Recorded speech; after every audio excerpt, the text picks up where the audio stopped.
Oui, et c'est un sujet ancien d'ailleurs, puisque entre 2004 et 2009, Philippe Gomez, président de la province sud, avait lancé l'opération. Mais est-ce qu'on a encore les sous?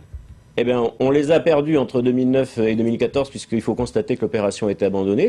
On le regrette, mais on l'a relancée, et justement dans les contrats de développement, précisément. C'est un 1 projet dans milliard. le contrat de Non, développement. non, c'est pas un projet. Il y a 1 milliard de crédits. À hauteur d'1 milliard, c'est plus un projet. 1 milliard de crédits qui vont être dépensés par l'État et la Nouvelle-Calédonie pour justement commencer l'opération sur cette voie de contournement du Mont d'Or. Saint-Louis reste une zone de non-droit pour beaucoup de Calédoniens, c'est ce qu'ils disent.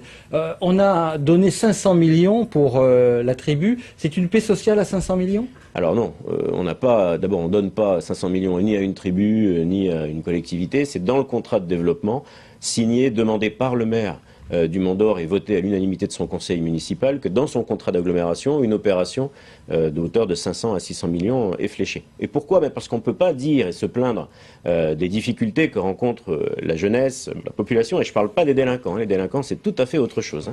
Mais on ne peut pas se plaindre de ces dérives. Le maire ne peut pas pointer du doigt ces dérives et ne pas se voir attribuer des moyens. Donc ces 500 millions, ou 550, je ne sais plus, serviront à la mairie à mettre en place, en accord avec la totalité des collectivités, des mesures qui permettront justement d'empêcher qu'il y ait de plus en plus de jeunes qui dérivent ou qui s'écartent.